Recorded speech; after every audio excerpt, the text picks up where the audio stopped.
Muito boa noite, oração, ação, em mais um encontro. Essa nossa disciplina de buscarmos a Deus. Buscarmos o bem, buscarmos a essência.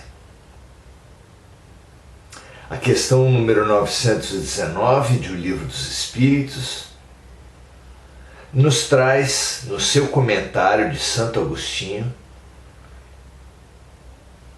a receita que ele seguiu quando esteve encarnado na Terra. Ao final de cada dia, diz ele, numa resposta extensa, questionava-se cuidadosamente se tinha prejudicado alguém, se deixou de fazer o bem a alguém, entre outras coisas. E nós aqui ensaiamos nos questionar sobre quem somos nós, sobre o que é o mundo, que leis regem a vida, como proceder a evolução entre o que a gente está e o que a gente é, entre o estar e o ser. Muito bom, tem sido muito gratificante realizar esses questionamentos à luz desse grande livro, O Livro dos Espíritos, de Allan Kardec. Uma extensa e intensa entrevista, 1019 perguntas, em que Kardec esmiuça os principais assuntos do mundo espiritual sem pretender esgotá-los. Qualquer educador, e assim fazem os educadores do alto em relação à humanidade, modela o conteúdo dos seus ensinos ao estágio de desenvolvimento dos seus alunos.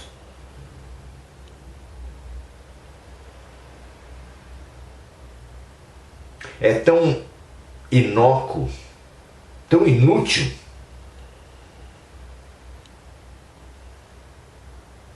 ensinar a um aluno que ele já sabe, quanto tentar ensinar a ele mais do que ele é capaz de entender. Uma das tarefas fundamentais de um educador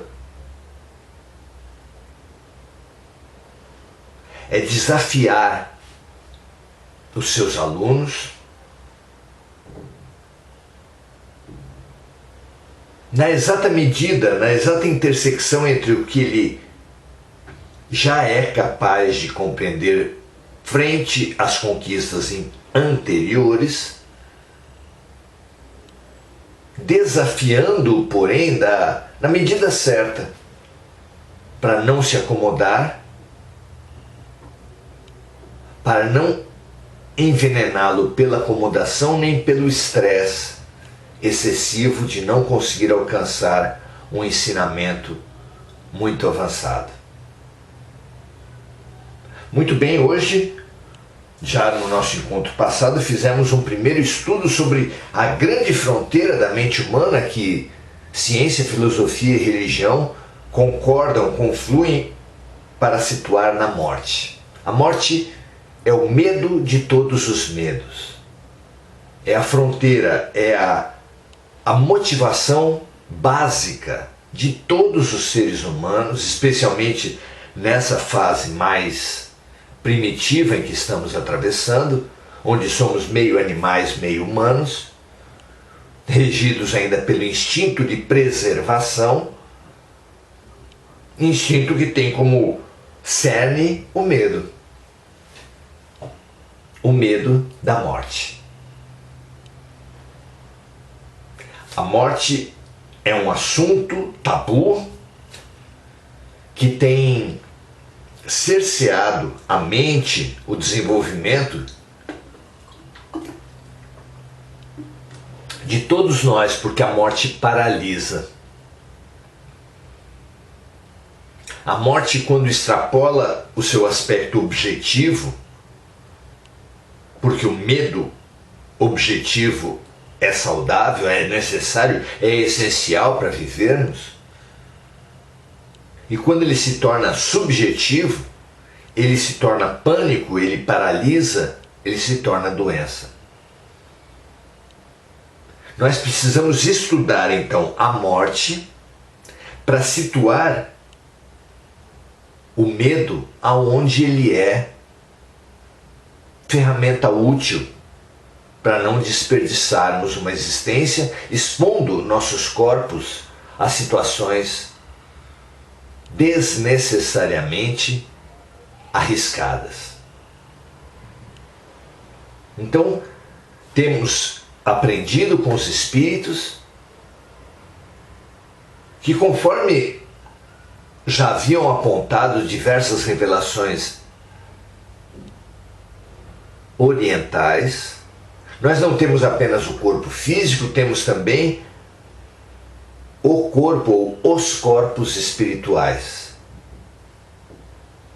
Que Kardec, atendendo às limitações do tempo na Europa, concentrou todos os corpos espirituais no perispírito, como se ele fosse todos esses corpos, sintetizasse todos esses corpos, porque é realmente. O seu desmembramento atende a um detalhamento das capacidades, das múltiplas capacidades do corpo espiritual. Então, o corpo espiritual, quando se liga ao corpo material, ligação que se dá célula a célula, já que o corpo espiritual também é semimaterial, quando há essa ligação é a vida, é o fenômeno da vida. A própria ciência não consegue hoje definir o que vem a ser a vida, nem propriamente o que vem a ser a morte. Há congressos que debatem longamente morte cerebral, diversos outros tipos de morte, como definir a fronteira entre vida e morte. E do ponto de vista espiritual isso é claramente colocado. Assim como vida é a ligação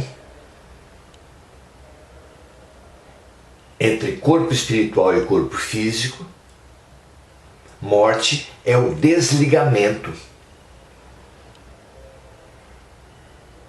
é o desprendimento do corpo material frente ao corpo físico. Quando o último liame, quando a última ligação, o último fio energético desliga o corpo espiritual do corpo físico, é a morte, o desligamento é irreversível. É interessante porque morte aí assume o seu duplo aspecto. E isso interessa muito a nós estudarmos hoje. Há o aspecto físico da morte, que é o apagar das luzes, que é o fim da ligação do espírito com a matéria. E há uma morte simbólica. A morte, no seu caráter simbólico, ela significa, em todos os oráculos, transformação. E esse binômio, morte física, morte simbólica, morte real e morte simbólica, nós vamos trabalhar hoje para aprofundar um pouco mais nosso entendimento da morte. É isso que nos propicia o comentário de Allan Kardec às questões 154 e 155, com a 155A, ajudando muito os nossos estudos. Vamos ao comentário então. Diz Kardec assim: Durante a vida, o espírito está ligado ao corpo físico, pelo seu envoltório semimaterial ou perispírito. Como comentamos, a morte ocorre apenas para o corpo físico e não para o perispírito, pois este separa-se do corpo quando nele cessa a vida orgânica. Muito bem. A observação comprova que, no instante da morte, o desligamento entre o perispírito e o corpo físico não se dá subitamente. De forma geral e considerando o estágio inicial ainda de desenvolvimento de espiritualização da humanidade, pode-se falar de forma geral que o desligamento não se dá subitamente. Ele se processa gradualmente e com uma lentidão que varia de indivíduo para indivíduo. No geral, é isso. E então Kardec começa a dar nuances mais particularistas, caso a caso, indivíduo a indivíduo. Para uns, esse desligamento é muito rápido e às vezes chega a coincidir com o momento da morte, cuja vida foi toda material e sensual. O desligamento é muito mais demorado, podendo durar alguns dias, semanas e até meses. Então ele falava que para uns esse desligamento é muito rápido e às vezes chega a coincidir com o momento da morte. Em outros casos, cuja vida foi toda mais material e sensual, o desligamento é muito mais demorado, podendo durar alguns dias, semanas e até meses.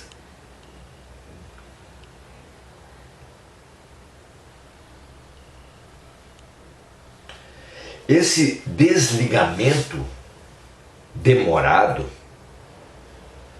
ele tem a ver com aquela duplicidade das mortes. Morte física, morte transformação, morte real, morte simbólica.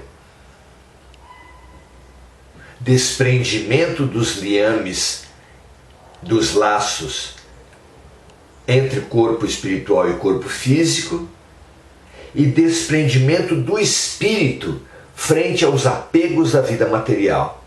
Esses dois aspectos vão aparecer agora.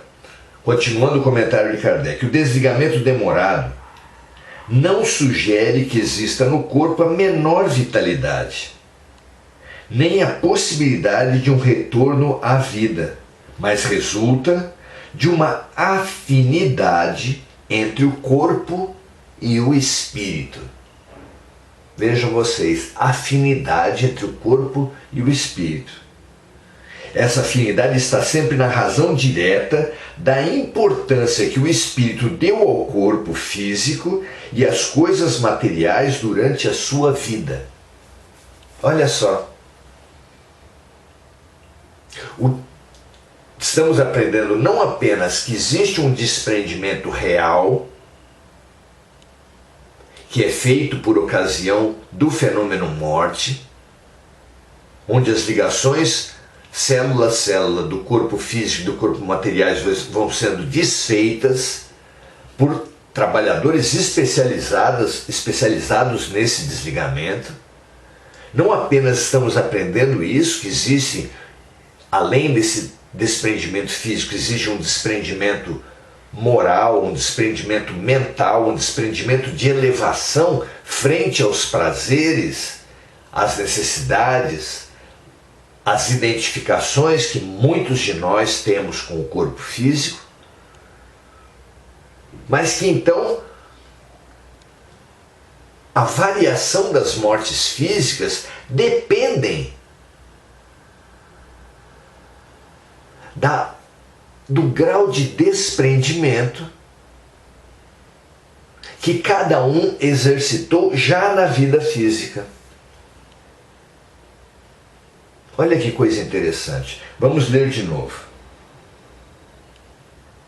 O desligamento demorado não sugere que exista no corpo a menor vitalidade, nem a possibilidade de um retorno à vida, mas resulta de uma afinidade entre o corpo e o espírito. Essa afinidade está sempre na razão direta da importância que o espírito deu ao corpo físico e às coisas materiais durante a vida. Vejam vocês que coisa importante. Continuando, de fato, é racional se conceber que quanto mais o espírito se identifica com a matéria, mais difícil será para ele separar-se dela. Por outro lado, as atividades intelectuais e morais, junto com o pensamento elevado, operam um começo de desprendimento mesmo durante o período em que o espírito ainda está encarnado.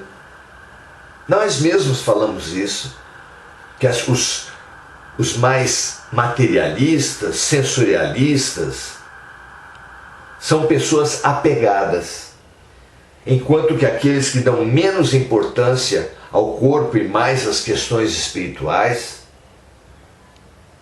nós chamamos de uma pessoa desprendida.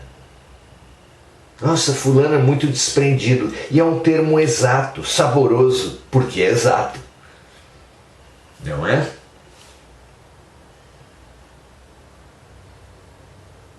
As atividades intelectuais e morais, junto com o pensamento elevado, operam um começo de desprendimento mesmo durante o período em que o espírito ainda está encarnado. Assim, quando chega a morte, o desprendimento é quase instantâneo.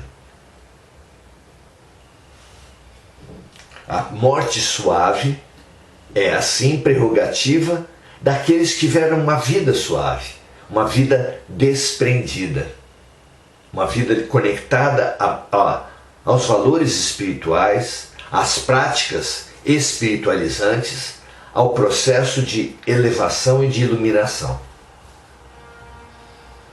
Por fim, Kardec fala assim: esse é o resultado de estudos feitos em vários indivíduos, observados durante o momento da morte. Essas observações comprovam ainda que a afinidade existente entre a alma e o corpo em alguns indivíduos é tão intensa que o espírito pode sentir o horror da decomposição do próprio corpo físico. Vejam só. Os diversos tipos de sensorialismo, como são fortes hoje e como precisam ser trabalhados por cada um de nós.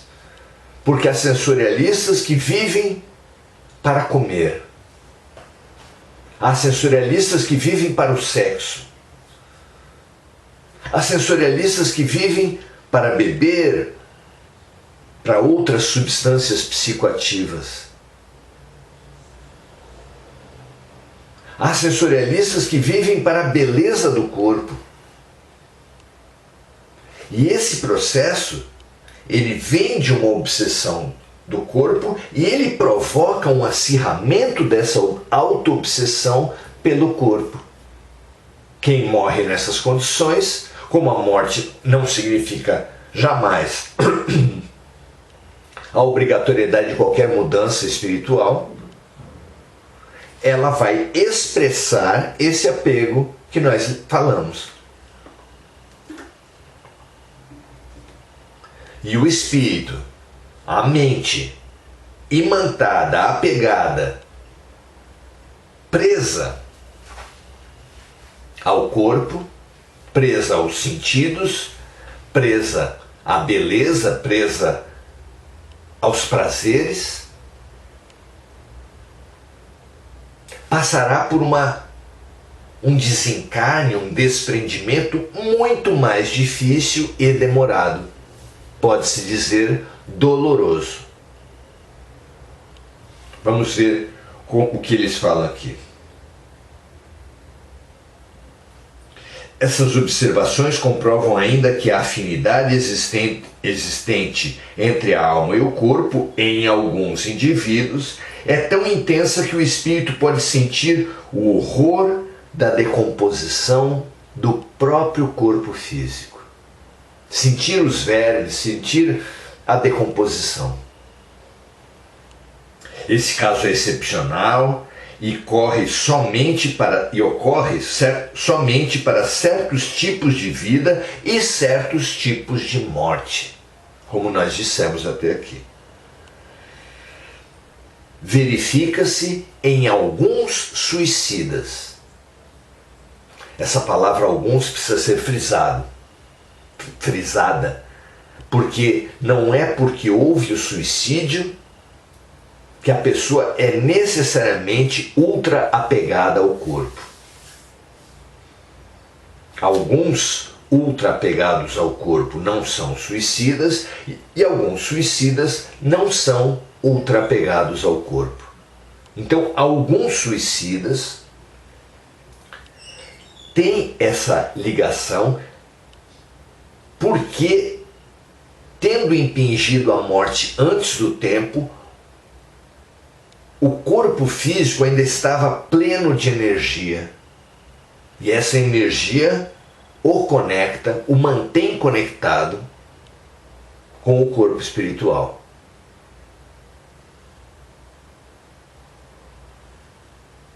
Como em muitos casos os suicidas dão importância excessiva, enganosa para o corpo físico, alguns deles inclusive, ou muitos deles, entendem que provocando a morte se livrarão de suas dores físicas e morais. Não é por outro motivo que muitos suicidas chegam a essa decisão extrema.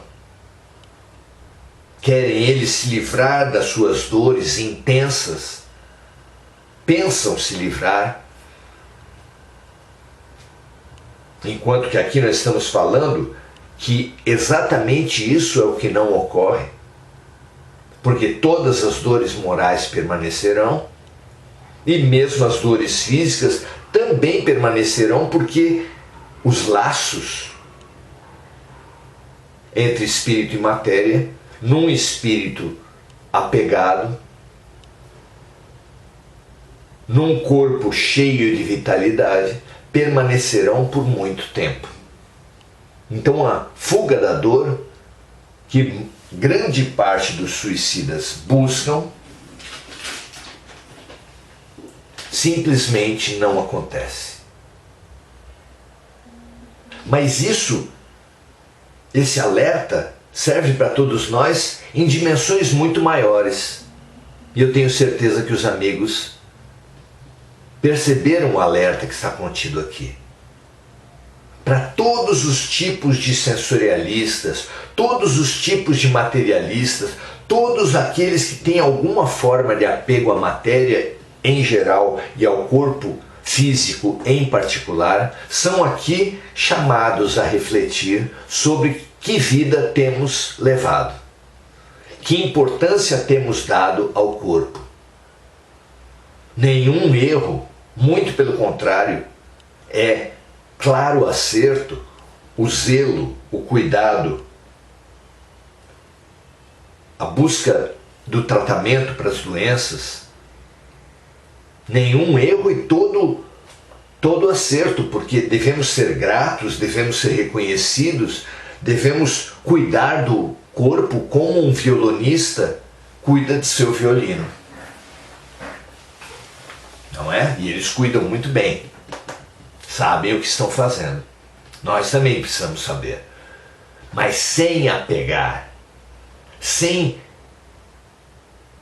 condicionar, sem nos iludir que ali está, que é ali que estamos.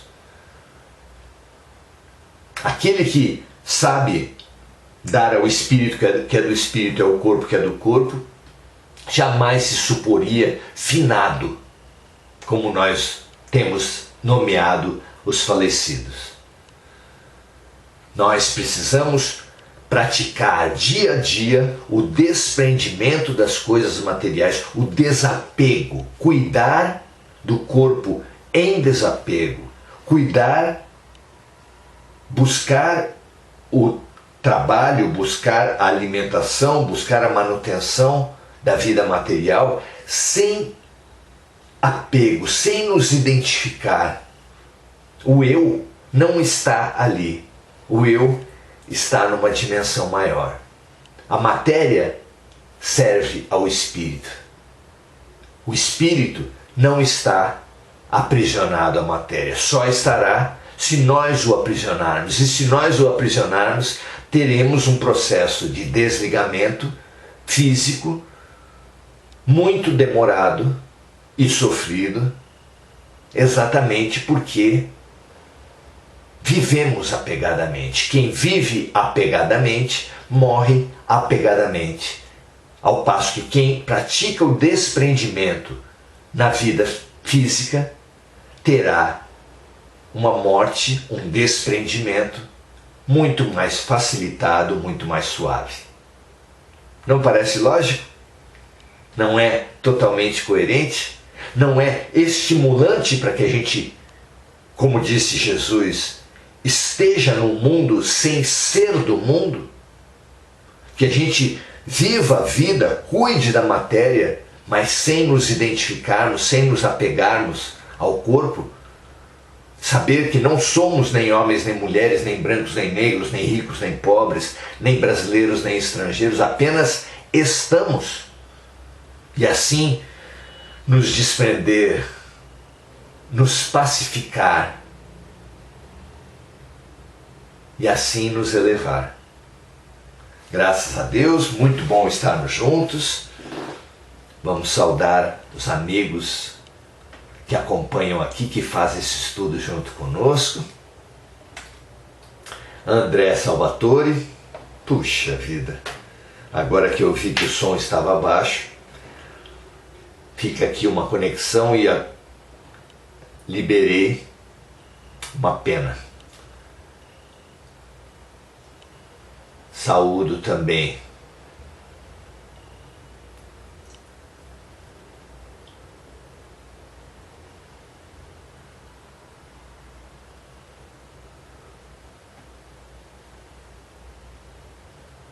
Adriana Ribeiro, que pena, Bárbara Frias, Denis Correia,